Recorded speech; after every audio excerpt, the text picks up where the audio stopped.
Oh man, I'm excited. Pat McAfee, Aaron Rodgers, very close friends. Pat McAfee drops some hints. Did he reveal where the quarterback prefers to play?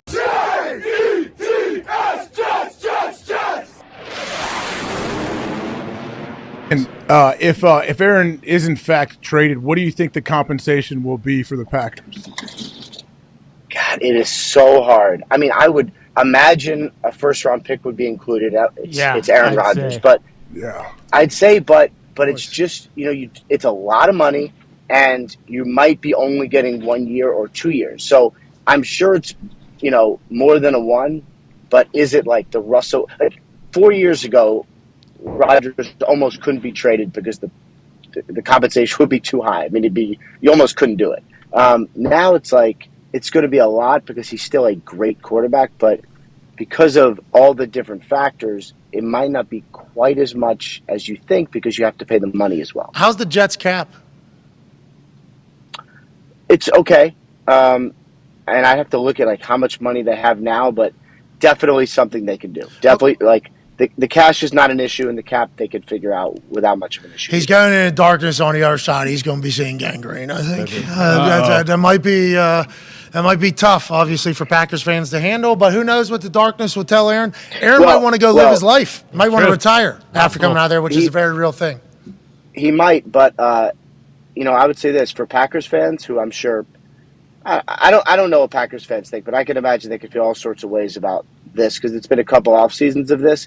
I highly doubt that he will be traded in the conference. So either way, you're probably not going to have to see him except on TV. Or in a Super Bowl, obviously. If Jordan Love and the boys make it to the Super Bowl and Aaron does.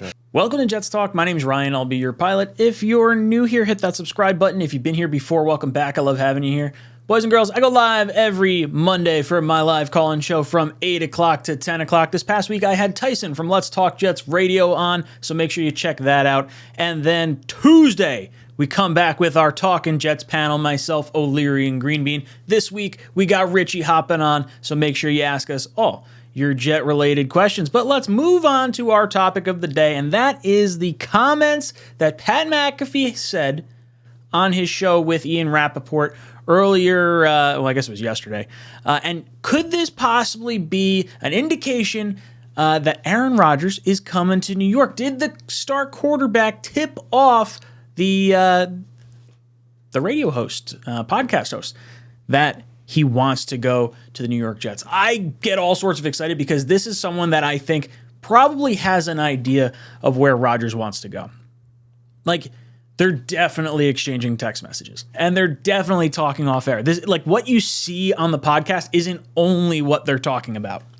So I'm sure at some point McAfee was probably like Aaron, Jets green. What's your Packers are green, Jets are green. Similarities, familiar. I don't know. Maybe he's just plugging things in because the Jets clearly need a quarterback.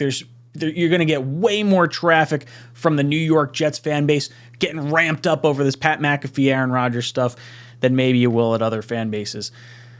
I don't know. It's interesting to see where they could potentially go with this whole situation because Rodgers, to me, I feel like he's going to be coming back. The $110 million that he's going to get paid over the course of these next 2 years is too big of a carrot dangling in front of him to retire. I don't think that's going to happen. Not to mention, Brady just retired, and I don't see Aaron Rodgers and Tom Brady sharing a stage with their Hall of Fame induction speeches. I think there's at least a year apart in there. And Rappaport brings that up. There could be a trade. It's going to be at least a first-round pick, he thinks, but you just don't know what it's going to wind up being because you don't know if it's going to be a 1 year, maybe just a 2 year rental with Aaron Rodgers. Obviously, the contract is a factor in 2025 when the dead cap hits, assuming he plays 2 years.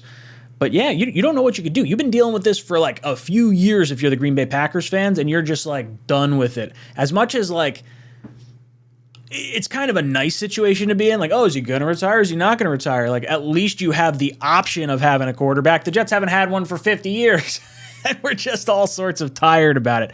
I want Aaron Rodgers. I think he's the best option for us. I think financially we can put a better team around him than we can with Derek Carr because we get to keep all our draft picks and keep our roster a little bit cheaper with,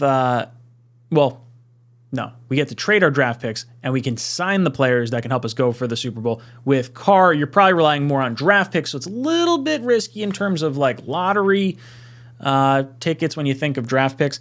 I don't know. I think the Hackett connection is super interesting, but I don't want to get my hopes up on Nathaniel Hackett because clearly Rodgers did not follow Hackett to Denver last year. So that's like the constant thing that's playing in my head over and over again. And when I look at Rodgers and the potential destinations and what this trade could eventually cost, the teams I'm looking at, it's the Jets, it's the Titans, it's the Raiders.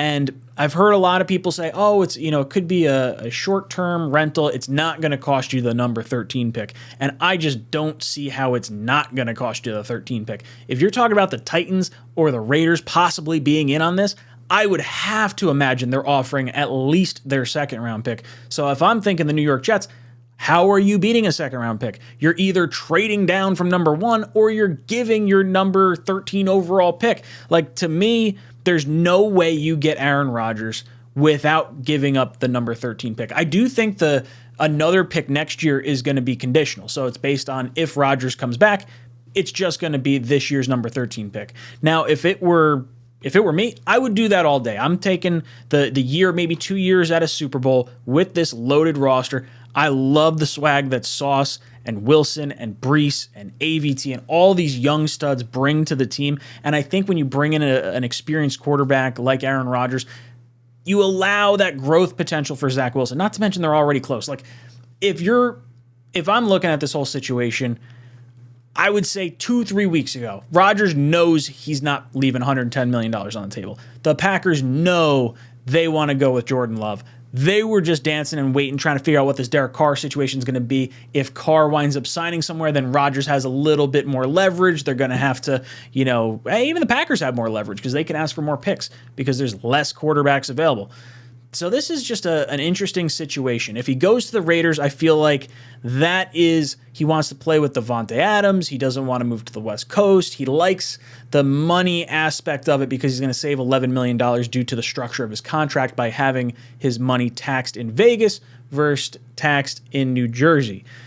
Now, I would like to believe that Woody Johnson would tell Aaron Rodgers in a situation where they're like, hey, we just want to talk to people, see what your thoughts are, that Woody would say, if money's the issue, we'll make the $11 million up on your contract here. We'll just throw it in one of these other years. You'll get it. You're going to get paid the same you get paid in Vegas or the same you get paid in Tennessee. It's just about where do you want to play and do you want to be here with us. Now, that being said, Woody Johnson also said it's where the quarterback wants to play. So if Rodgers is saying, I just want money, I don't think the Jets are going to be in on him, but I don't think that's the case. I think they have a pretty good hunch based on the signing of Nathaniel Hackett and just